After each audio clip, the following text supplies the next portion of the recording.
Everyone, welcome to biomix सब, hope you doing well. सो ये हमारा लेक्चर नंबर 8 है from the developmental biology unit और इस क्लास में हम देखेंगे about the induction and competence के बारे में। सो ये चीज़ को पूरा जानने के लिए हमें कुछ छोटे छोटे टर्मिनोलॉजी को जानना भी बहुत ज़रूरी है। सो इंडक्शन एंड कंपिटेंस, ये जो इंडक्शन जो प्रेजेंट होता है ये when it is use for giving the inductive instruction, और जब ये इंडक्टिव इंस्ट्रक्शन दे रहा है एक शेल को, during that time there must be we have to know about some of the terminologies like inducer as well as responder. ठीक है, सो पहले हमें एक बेसिक चीज़ पता होना चाहिए। सपोज एक शेल प्रेजेंट है, दिस इज सेल ए। ठीक है, ये जो सेल ए जो प्रेजेंट है ये कुछ सिग्नलिंग मॉलिक्यूल्स को रिलीज करेगा। This can be the paracrine factors which we have already discuss. Cell cell communication में ये पैराक्राइन फैक्टर्स कैसे रोल प्ले कर रहा है।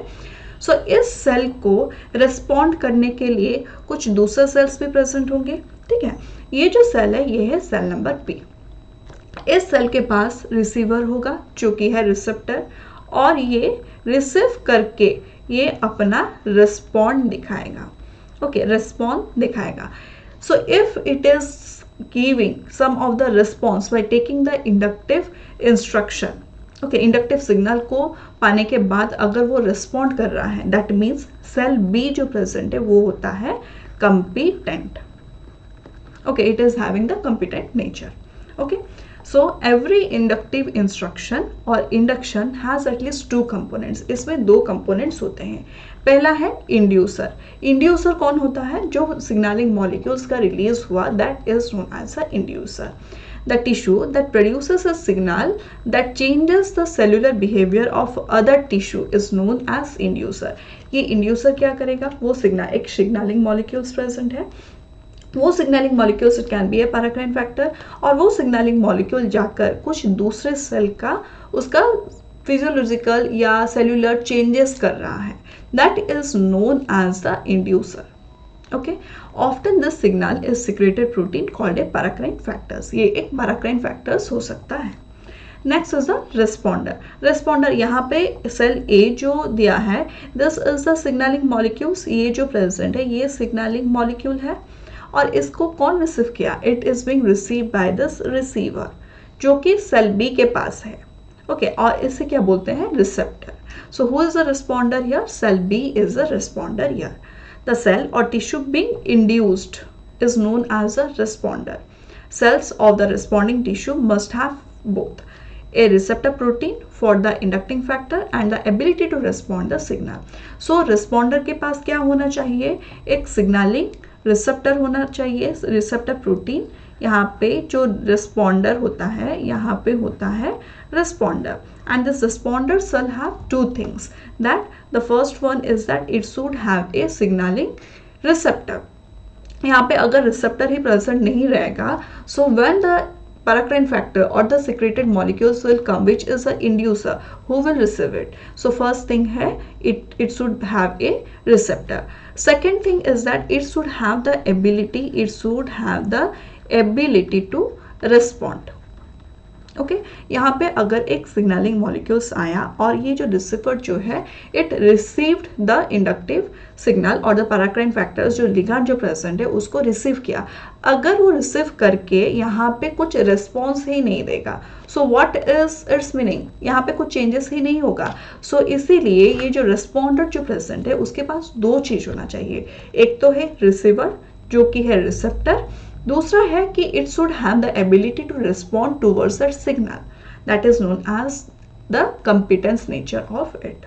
ओके, सो यहाँ पे आप देख सकते हैं, सो यहाँ पे होगा competence nature, the ability to receive and respond to a specific inductive signal. अगर एक इंडक्टिव सिग्नल आया एक सेल से, सेल ए से इंडक्टिव सिग्नल आया, और cell B which is the responder, it should have a receptor, और ये सिग्नल को रिसीव करने के बाद दिस शुड रिस्पॉन्ड, और इस प्रोसेस को बोलते हैं कंपिटेंस। ओके, सो इसका जो है बेस्ट एग्जाम्पल जो है it is the आइलेंस development.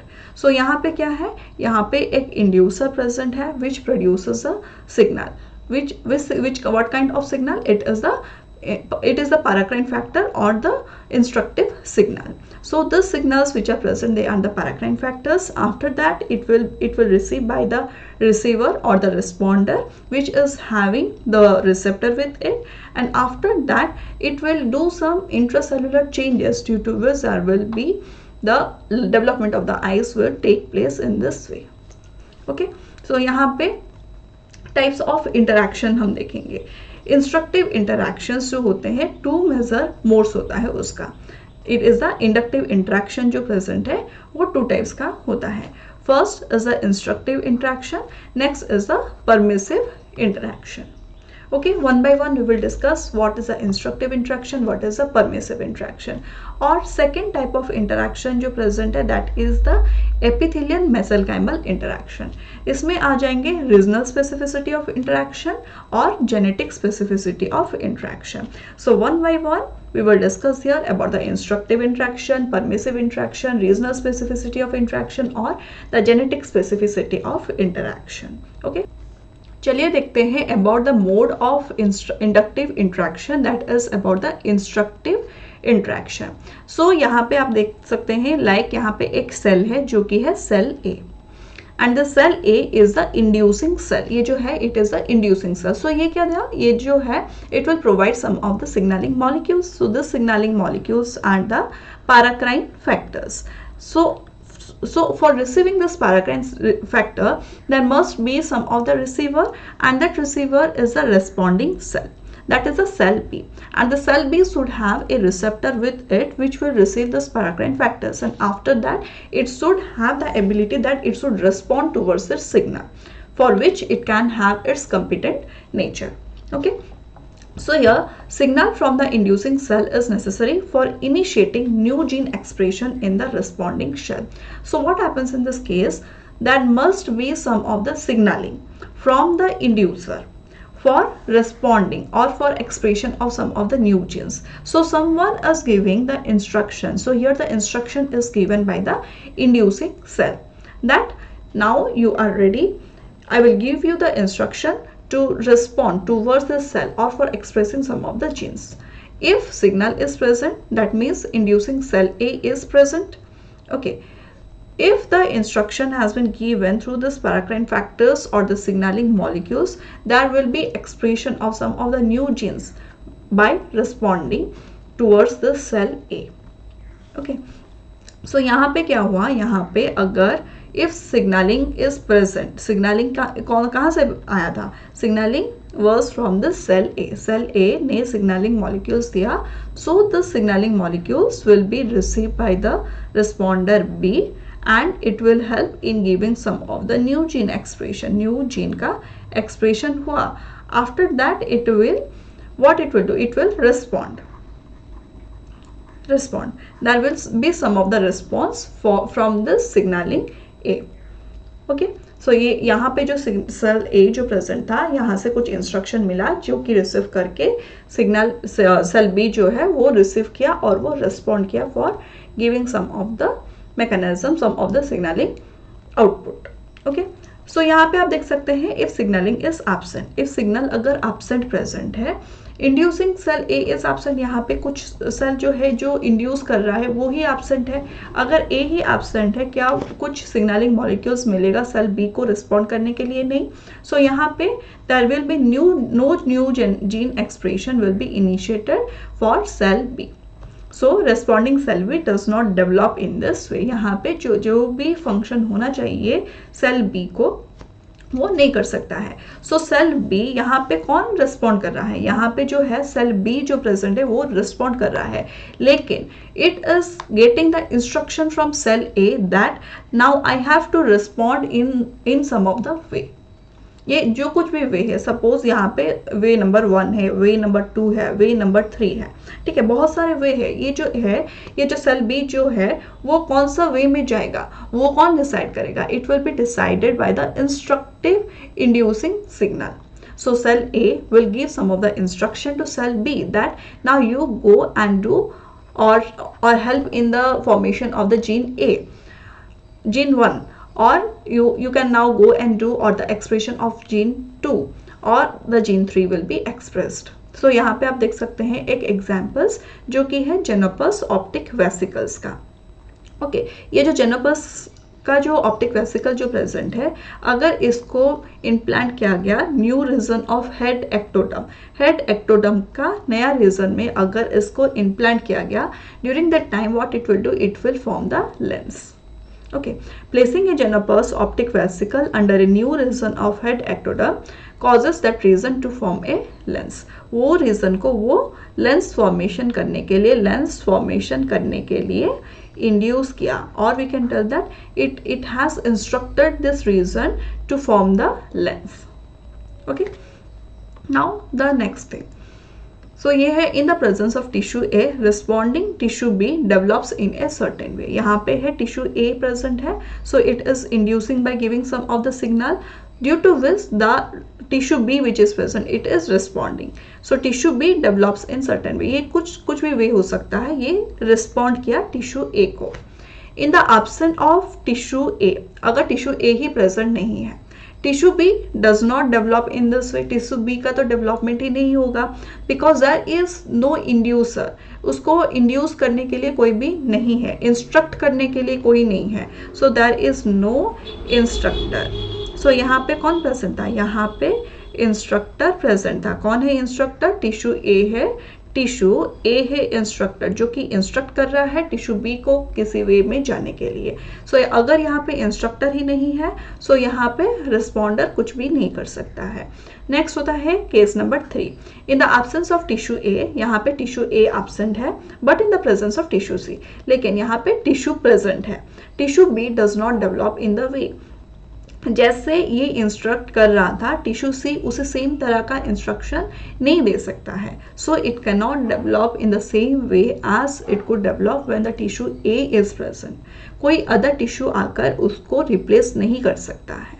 Okay, now the next thing is the next mode of the inductive instruction is the permissive interaction. So what happened in case of permissive interaction? The responding tissues has already been specified. यहाँ पे दो sales थे, cell A present है, cell B present है। Instructive interaction में क्या हो रहा था, सेल A जो प्रेजेंट है वो सेल B को कुछ बोल रहा था, उसके बाद ही वो रिस्पॉन्ड करके उसका आउटपुट जनरेट कर रहा था। लेकिन इन केस ऑफ परमिसिव इंट्रैक्शन, ये जो सेल B जो प्रेजेंट है उसको पता है कि वो आगे जाकर क्या करेगा, उसको सिर्फ परमिशन चाहिए सेल A से, that now you can do. Okay, so permissive interaction, the responding tissues has already been specified, ये already specified हो चुका है। It has been committed to certain fat, ये उसका fat क्या है वो already committed है, and needs only a environment that allow the expression of the trait, और उसको एक environment चाहिए उस trait को express करने के लिए।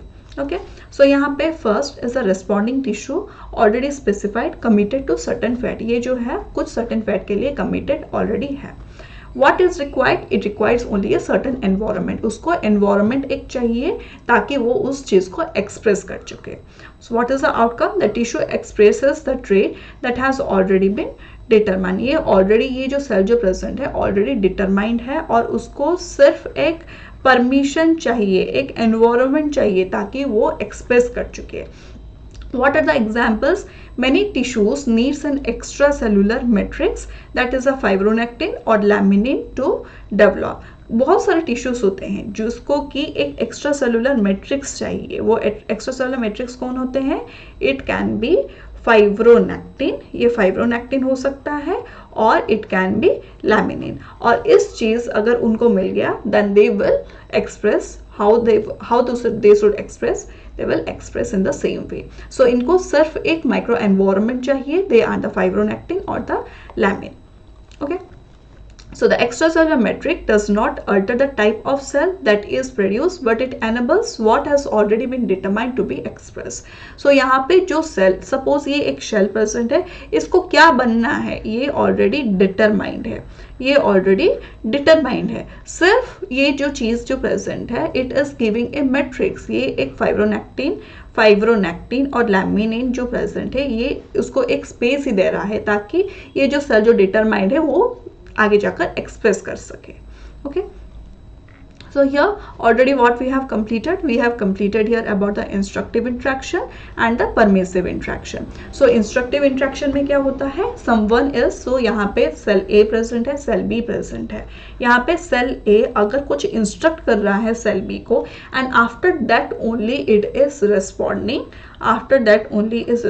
then it is known as instructive interaction. अगर cell B का जो है, अगर इसका fate जो है determined है, ओके, फैट जो है अगर ये डिटरमाइंड है, सिर्फ इसको एक एनवायरनमेंट चाहिए, नीड ओनली एनवायरनमेंट, अगर सिर्फ एनवायरनमेंट चाहिए उसको एक्सप्रेस करने के लिए, then that is permissive. So this environment which is present, it is giving the permission that now whatever fat you have you can express now. Okay, this is how the instructive interaction and the permissive interaction is working. Next होता है epithelial mesenchymal interaction. Under that comes the regional specificity of interaction and the genetic specificity of interaction. तो चलिए one by one हम discuss करते हैं about the regional specificity of interaction and the genetic specificity of interaction. So here we will discuss here about the epithelial mesenchymal interaction. So उससे पहले हमें पता होना चाहिए epithelial क्या होता है, mesenchyme क्या होता है, ठीक है. So when we talk here about the epithelial, it is a thin tissue forming the outer layer of the body surface. Body का जो outer surface जो present होता है उसे बोलते हैं epithelial. और ये कहाँ से derive हुआ है? It is being derived from the ectoderm. Okay. Next is the mesenchyme. These cells derive from mesoderm. ये जो cells जो present है वो mesoderm से derive हुए हैं. Almost all organism consist of epithelium and associated mesenchyme. ये जो है epithelial cells जो present होता है वो mesenchyme cells से associate होता है. Epithelial and mesenchyme cells are derived from germ layers. ये जो होते हैं germ layers से derive होते हैं. And the interaction between epithelial cells and adjacent mesenchymal cell is essential for organ development. एक organ का development होने के लिए epithelial cell और mesenchymal cell इन दोनों के बीच interaction होना चाहिए, बहुत ही जरूरी है. So it has been derived from the germ layers. So ectoderm, mesoderm, endoderm, 3 germ layers present होते हैं. Ectoderm give rise to epithelium. Ectoderm जो germ layer जो present है वो epithelium को दे रहा है. Mesoderm it give rise to mesenchyme, and endoderm it is associated with the lining of gut and associated organs. Okay. So here next is the regional specificity of interaction. Region मतलब कौन से reason में वो induction हो रहा है. Skin is compose of 2 tissue. Skin जो present होता है उसका 2 टिश्यूज प्रेजेंट होता है. एक होता है आउटर एपिडर्मिस और एक होता है डर्मिस. ये जो आउटर एपिडर्मिस जो प्रेजेंट है ये एक एपिथेलियल टिश्यू पे है विच is being derived from the ectoderm. ये जो प्रेजेंट है it is being derived from ectoderm. And जो डर्मिस जो प्रेजेंट होता है वो एक मेसेनकाइमल टिश्यूज होता है and it is being derive from mesoderm. ये जो है मेसोडर्म से डिराइव हुआ है. The dermal mesenchyme is responsible for the regional specificity of induction in the competent epidermal epithelium. यहाँ पे जो डर्मल मेसेनकाइम जो प्रेजेंट होता है वो that is responsible for the regional specificity of induction. यहाँ पे आप देख सकते हैं सोर्स ऑफ डर्मल मेसेनकाइम. ये जो प्रेजेंट है मेसेनकाइम है फ्रॉम डिफरेंट पार्ट्स. लाइक ये है विंग्स का मेसेनकाइम, ये है थाई का मेसेनकाइम और ये है फुट का मेसेनकाइम.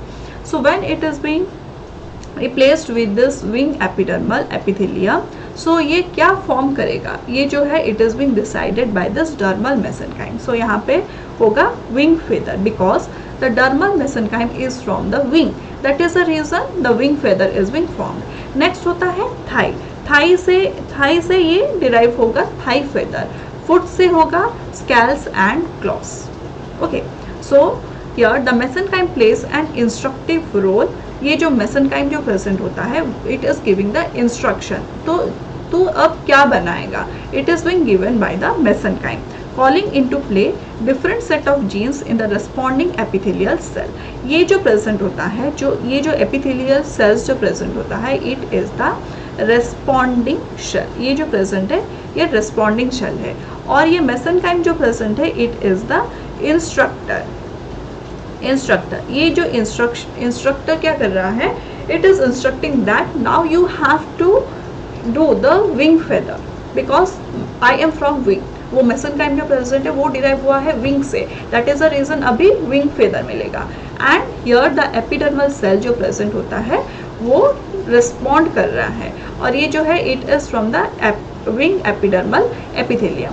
अगर ये विंग एपिडर्मल एपिथेलियम है, सपोज पीपल थिंक दैट ये जो प्रेजेंट है वो विंग फेदर दे दिया, but what if it is here the mesenchyme is from the thigh, या ये जो है थाई से है, ये जो मेसेनकाइम जो प्रेजेंट है वो थाई से है, लेकिन यहाँ पे विंग एपिथेलियल एपिडर्मल एपिथेलियम है। So here A is this one is giving the instruction to this that now you have to do the thigh feather. Okay, उसी तरह फुट भी जो प्रेजेंट है वो इंस्ट्रक्ट कर रहा है विंग एपिडर्मल एपिथेलियम को, and it is giving rise to the scales and claws. Okay, the mesenchyme plays an instructive role. ये जो मेसेनकाइम जो प्रेजेंट होता है वो एक इंस्ट्रक्टिव रोल प्ले कर रहा है, calling into play different set of genes in responding epithelial shell. ये जो responding epithelial shells जो present है यहाँ पे different set of genes को express करने के लिए वो बोल रहा है, and this is responding according to the dermal mesenchyme. Okay, when cells from different region of the chick dermis, that is the mesenchyme, are recombined with wing epidermis, that is the epithelium, the type of cutaneous structure made by the epidermal epithelium is determined by the source of mesenchyme. ये mesenchyme का क्या source है वो determine कर रहा है कि अभी ये wing epidermal epithelium जो present है वो आगे जाकर क्या बनाएगा। Okay, so in summary, the dermal mesenchyme from different region is giving the instructive signal which activate different set of genes, and the competent epidermal epithelium respond. ये जो present है ये इसके पास क्या है, इसके पास है competent nature present है, that is the reason it is responding whatever the mesenchyme, dermal mesenchyme is telling, it is responding. Okay, and it is giving different type of cutaneous structures are formed. So यहाँ पे भी आप देख सकते हैं regional specificity of induction क्या बोल रहा है, यहाँ पे डर्मल मेसेनकाइम प्रेजेंट है। ये जो डर्मल मेसेनकाइम जो प्रेजेंट है ये विंग से है, थाई से है, फुट से है। So it is giving the instruction, okay, it is giving the instruction to wing epidermal epithelium. ये विंग एपिडर्मल एपिथेलियम को इंस्ट्रक्शन दे रहा है, और ये जो विंग एपिडर्मल एपिथेलियम जो प्रेजेंट है it is responding, and it is having the competent nature. ये कॉम्पिटेंट नेचर है, मतलब ये मेसेनकाइम जो भी वर्क बोल रहा है उसको रिसीव करके, वो सिग्नल को रिसीव करके वो रिस्पॉन्ड कर रहा है, that is the reason it is showing the competent nature. और वो बना रहा है wing feather, thigh feather and scales and claws which is being decided by the dermal mesenchyme. Okay, this is how the regional specificity of induction works. Next here the same thing is being told here about the epidermis and the dermis. ये जो दोनों layer जो present है उनका interaction बहुत ही जरूरी है एक टिश्यूज और ये एक ऑर्गन फॉर्मेशन करने के लिए। Okay, next comes the genetic specificity of induction. यहाँ पे क्या हो रहा है, जेनेटिक स्पेसिफिसिटी ऑफ इंडक्शन में यहाँ पे आप देख सकते हैं एक एग्जाम्पल जो कि है from the frog gastrula. Frog का गैस्ट्रुला से एक टिश्यू को लिए हैं and that is being placed in the newt gastrula. So what it is forming, यहाँ पे न्यूट ही फॉर्मेशन हो रहा है, and it is with the frog tadpole sucker. Frog का जो सकर्स जो प्रेजेंट होता है वो यहाँ पे चला आया। Okay, the next example is यहाँ पे न्यूट गैस्ट्रुला से एपिडर्मिस लिए and it was placed in the frog gastrula. तो वो जो आउटपुट जो निकला it is the frog tadpole which is form, लेकिन इसके पास जो माउथ का जो रीजन जो प्रेजेंट है यहाँ पे है balancer. This is one of the example of the genetic specificity of induction. Okay, so यहाँ पे क्या हुआ आप देख सकते हैं, in case of genetic specificity of induction, presumptive flank ectoderm from the Adderley frog glastula was transplanted to nude glastula designed to form the mouth region. यहाँ पे जो प्रेजेंट है, यहाँ पे जो एरिया जो प्रेजेंट है, it is the mouth forming area. Okay, ये जो है ये है एक डोनर और ये है होस्ट. ये होस्ट से यहाँ पे आप देख सकते हैं एक्टोडर्म लिया गया.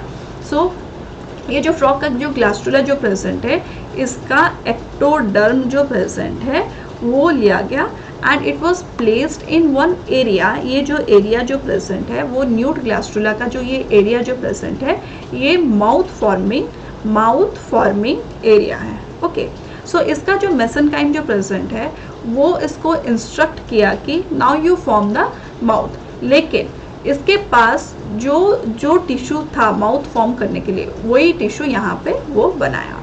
लाइक यहाँ पे फ्रॉग ग्लास्टुला से एक्टोडर्म लिया गया. So here it form the newt gastrula. The body was from the newt gastrula, लेकिन ये सक्कर जो प्रेजेंट है it was from the frog. Okay, so here normal larva mouth. Salamander larva में है क्या? Club shaped balancer beneath the mouth. Okay, frog type mould में क्या है? Mucus secreting glands and sucker, horny jaws without teeth. So when it was transplanted, it is a case when the larval mouth are in the normal condition. Salamander में क्या होता है? यहाँ पे club shaped balancer होता है beneath the mouth. Okay. और frog tadpole में क्या होता है? Mouth secreting glands and suckers present होता है in case of the normal condition. लेकिन यहाँ पे क्या हुआ? यहाँ पे transplant किया गया, मतलब chimeric का formation हुआ है. When the chimeric is formed, ये जो salamander larva जो present है, यहाँ पे फ्रॉग का एक्टोजम जब प्लेस किया, it is having the salamander जो प्रेजेंट है उसके पास माउथ तो प्रेजेंट है, लेकिन किस टाइप ऑफ माउथ प्रेजेंट है? फ्रॉग लाइक माउथ प्रेजेंट है. The other condition, frog tadpole present है प्लस सैलमेंडर का जब एक्टोडम प्रेजेंट है, वो माउथ का जो फॉर्मेशन हुआ, बॉडी तो था फ्रॉग टैडपोल का, लेकिन जो सैलमेंडर जो प्रेजेंट था उसका टीथ एंड बैलेंसर प्रेजेंट था. So here, what is the interruption? Mesenchymal organizer tissue instruct the ectoderm to form mouth. यहाँ पे mesenchyme जो present है वो instruct कर रहा है कि instruct कर रहा है ectoderm को कि तुम mouth ही बनाओ. ठीक है, और mouth जो है वो ectoderm बना रहा है, लेकिन it is being determined that what kind of tissues it is having, but the ectoderm determines the kind of mouth it has. ठीक है, यहाँ पे वो एक्टोडर्म डिसाइड कर रहा है उसके पास किस टाइप ऑफ माउथ बनाने के लिए चीज है. It is being decided. Mesoderm क्या कर रहा है? मेसोडर्म इंस्ट्रक्ट कर रहा है एक्टोडर्म की now you make the mouth. Ectoderm mouth ही बना रहा है, लेकिन उस टाइप ऑफ माउथ बना रहा है जो कि उसके पास प्रेजेंट है. Okay, so what is the conclusion? Inductive instruction crosses basic species barrier. Response is species specific and controlled by responding epithelium. वो जो एपिथेलियम जो रिस्पॉन्ड कर रहा है वो that is controlling the kind of mouth it is making. Okay, so यहाँ पे आप देख सकते हैं, यहाँ पे जो प्रेजेंट है डोनर एक्टोडर्म प्रेजेंट है. यहाँ पे frog gastrula flank ectoderm, frog gastrula से एक्टोडर्म लिया गया and it was placed in the salamander mouth region. Salamander gastrula का माउथ रीजन में प्लेस किया गया. So here what it is forming? It is forming salamander larva with frog ectoderm. Frog के पास जो mouth होना चाहिए था उस टाइप ऑफ माउथ का यहाँ पे फॉर्मेशन हुआ. So it forms the suckers with it forms the mucus secreting gland and suckers, horny jaws with no teeth. Okay.